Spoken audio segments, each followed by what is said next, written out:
భూతలమును నూతనపరచుచు తన గుప్పిలి విప్పి ప్రతి జీవి కోరికను తృప్తిపరిచే మన ప్రభు అయిన యేసుక్రీస్తు వారి నామంలో మీ అందరికీ నా హృదయపూర్వక శుభములు తెలుపుకుంటున్నాను. ఈరోజు మన ధ్యానం మత్తయి సువార్త 24వ అధ్యాయం 29 నుండి 35 వచనాల వరకు. 29వ వచనం చూస్తే, ఆ దినముల శ్రమ ముగిసిన వెంటనే చీకటి సూర్యుని కమ్మును, చంద్రుడు కాంతినీయడు, ఆకాశం నుండి నక్షత్రములు రాలును, ఆకాశమందలి శక్తులు కదిలించబడును అని చదువుతాం.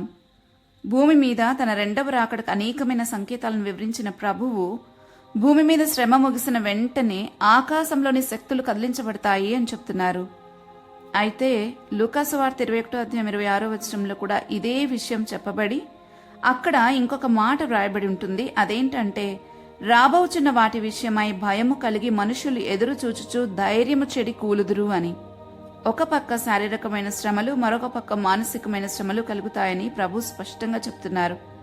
ఒకసారి భూమి మనుషులను శ్రమకు గురి చేస్తే ఇంకొకసారి ఆకాశం, ఒకసారి నీరు, ఒకసారి గాలి, ఇంకొకసారి అగ్ని, ఇలా పంచభూతాలు పేతురు చెప్పిన విధంగా మిక్కుటమైన వేంద్రముతో లయమైపోతాయి. అయితే అవి లయమైపోక మునుపు దేవుని ఆజ్ఞ మేరకు అవి మానవాళి మీద తిరుగుబాటు చేస్తాయి. మరి మనుషుడు ఏది విత్తుకుంటాడో అదే కోసుకోవాలి కదా. మనుషులు దేవుని మీద చేసిన తిరుగుబాటుకు గాను సృష్టి మనుషుల మీద తిరుగుబాటు చేయడానికి సిద్ధపడుతూ ఉందని ప్రభు స్పష్టంగా చెప్తున్నారు. ఇంకా 30వ వచనం చూస్తే, అప్పుడు మనుష్య కుమారుని సూచన ఆకాశమందు కనబడను, అప్పుడు మనుష్య కుమారుడు ప్రభావముతోనూ మహామహిమతోనూ ఆకాశ మేఘారూఢుడై వచ్చుట చూచి భూమి మీద ఉన్న సకల గోత్రముల వారు రొమ్ము కొట్టుకుందురు అని రాయబడింది. ఇదే విషయాన్ని యోహాను ప్రకటన పుస్తకంలో 1వ అధ్యాయం 7వ వచనంలో ఇలా రాశాడు. ఆయన మేఘారూఢుడై వచ్చుచున్నాడు, ప్రతి నేత్రం ఆయనను చూచును, ఆయనను పొడిచిన వారును చూచెదరు, భూజనులందరూ ఆయనను చూచి రొమ్ము కొట్టుకుందురు అని. ఈ రోజు ఎవరైతే ఆయన రిజెక్ట్ చేశారో, మేము చావనైనా చేస్తాము కానీ యేసుప్రభును మాత్రం నమ్మమనుకుంటారో, వారి వారి నోటి మాట ప్రకారం వారు తీర్చుకున్న తీర్పుకు వారే బలవుతారు. ఎందుకంటే ఆ రోజు ఇంకా ప్రత్యక్షంగా చూసే సమయానికి మారుమనసు పొందుకోవడానికి ఇవ్వబడిన సమయం అయిపోయింది. అందుకే అందరూ ఆ రోజు ఆయనను చూసి భూమి మీద ఉన్న సకల గోత్రముల వారు రొమ్ము కొట్టుకుంటారు. ఎందుకంటే అయ్యో, ఎంత చెప్పినా నమ్మలేదే, ఎన్నో రుజువులు ఉన్నా నమ్మలేదే, ప్రత్యక్ష సాక్షులు చెప్పినా నమ్మలేదే, కొంతమంది అయితే ఆయన్నే స్వయంగా దర్శించుకున్నారు కూడా, అయినా నేను నమ్మలేదే అని రొమ్ము కొట్టుకుంటూ ఉంటారు, ఏడుస్తారు. కానీ అప్పటికే సమయం అయిపోయింది. ఇంకా 31వ వచనం చూస్తే, మరియు ఆయన గొప్ప బూరుతో తన దూతలను పంపును, వారి ఆకాశం యొక్క ఈ చివరి నుండి ఆ చివరి వరకు నలుదిక్కుల నుండి ఆయన ఏర్పరచుకున్న వారిని పోగు చేతురు. మన ప్రభువు ఏర్పరచుకున్న వారందరినీ పోగు చేసి ఆయన ఏం చేస్తారో తెలుసా? ఆయన యొక్క శాశ్వతమైన రాజ్యంలోనికి వారిని ప్రవేశపెడతారు. ఏ రాజ్యాన్ని గురించి అయితే ప్రభు వాగ్దానం చేశారో, ఏ రాజ్యం కోసం అయితే వీరు ఎదురు చూస్తూ ఉన్నారో, ఆ రాజ్యంలోనికి ప్రవేశించి యుగయుగాలు ఆయనతో సంతోషంగా నిత్యత్వంలో జీవిస్తారు. ఇంకా తర్వాత 32వ వచనంలో, అంజూరపు చెట్టును చూసి ఒక ఉపమానం నేర్చుకోండి. అంజురపు కొమ్ము లేతదై చిగురించినప్పుడు వసంతకాలం ఇంకా సమీపంగా ఉందని మీకు తెలియను.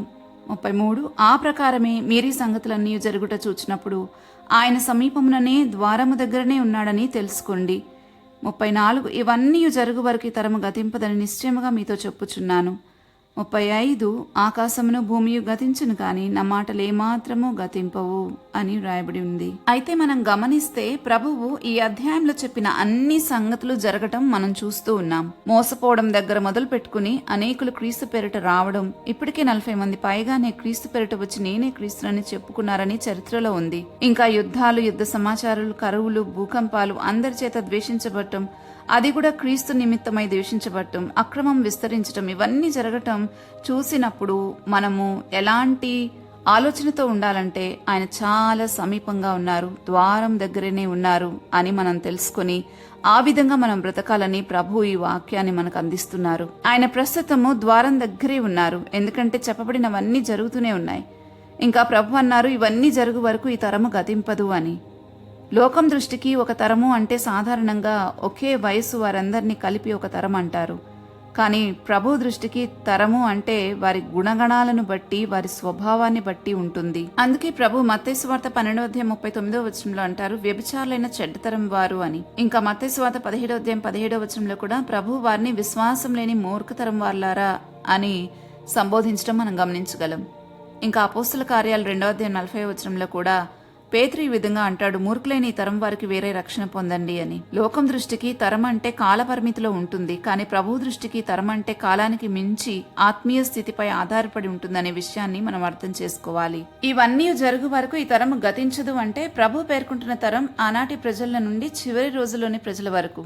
ఆ స్వభావం కలిగిన వారందరూ ఏ కాల పరిమితిలో ఉన్నప్పటికీ వారందరూ కూడా ఈ తరం క్రిందే వస్తారు. ఇక్కడ మనం ఇంకొక విషయం కూడా అర్థం చేసుకోవాలి. చాలా దేశాల వారు ఇస్రాయెల్ దేశాన్ని గ్లోబ్ మీద లేకుండా అంటే ప్రపంచ పటం మీద లేకుండా చేస్తామని పలికిన వారెందరూ ఈ రోజున వారే లేరు, కానీ ఇస్రాయేలీలు ఉన్నారు, ఉంటారు కూడా.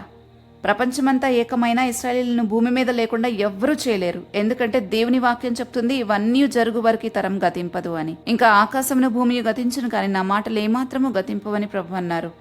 అలాగే ఇశ్రాయేలీలను కూడా ఎవ్వరూ లేకుండా చేయలేరు, ఎందుకంటే వారు చివరి వరకు ఉంటారని ప్రభువే స్వయంగా చెప్పారు. కాబట్టి వారి మీద పోరాడటం అది వృధా ప్రయాసేనని అర్థం చేసుకోవాలి. కాబట్టి ప్రభు తన వాక్యంలో చెప్పిన దాన్ని తప్పక నెరవేర్చగలిగిన శక్తిమంతుడై ఉన్నాడన్న సంగతి మనకిప్పటికీ అర్థమవుతుంది. మన కళ్ల ముందే యేసుప్రభు చెప్పిన సూచనలు నెరవేరుతూ ఉన్నాయి. ఇది మనకు భయం కలిగించాల్సిన విషయం కాదు, గాని మన రక్షకుడైన యేసుక్రీస్తు సమీపంలో ఉన్నాడని తెలియజేసే గొప్ప వార్తని అర్థం చేసుకోవాలి. లోకమంతా చీకటి, కల్లోలం, భయం మధ్య ఉన్నా మన ప్రభువు మనల్ని తన శాశ్వత రాజ్యంలోకి చేర్చుకోవడానికి ద్వారం దగ్గర నిలబడి ఉన్నారు. లోకంలోని ప్రతి మాట నశించిపోతుంది, శక్తివంతమైన సామ్రాజ్యాలు పడిపోతాయి, రాజ్యాలు మారిపోతాయి, కానీ ప్రభు చెప్పిన వాక్యం మాత్రం ఎప్పటికీ నిలిచిపోతుంది. మనుషులు భయంతో కూలిపోతారు, కానీ విశ్వాసులు ఆయన రాకడను ఎదురుచూస్తూ బలపడతారు. మనకి ఈ వాక్యంలో 2 అద్భుతమైన వాగ్దానాలున్నాయి. ప్రభువు వాక్యము శాశ్వతమని, కాబట్టి ఆయన చెప్పిన వాగ్దానాలపైన విశ్వాసం ఉంచుదాం. ప్రభు తన వారిని పోగు చేసి తన రాజ్యంలోకి చేర్చుకుంటారని 2వ మాటగా చెప్పారు. కాబట్టి మనం నిత్య జీవం కోసం సిద్ధంగా ఉందాం. ఈ తరంలో నుండి ప్రభు మనల్ని వేరు చేశారు, దాన్నే పరిశుద్ధపరచటం అంటుంది బైబిల్. కనుక పిలువబడిన పిలుపుకు తగినట్లుగా పరిశుద్ధంగా జీవిస్తే మన జీవితం సఫలమైపోయినట్లే. ఈ విషయాన్ని మనము మనస్సుకెక్కించుకుని జాగ్రత్తగా ప్రభుతో కలిసి నడవటానికి ఇష్టపడదాం. ఆయన వాకిట నిలబడి ఉన్నాడన్న సంగతి ప్రకటన పుస్తకంలో కూడా మనం చూసాం కదా.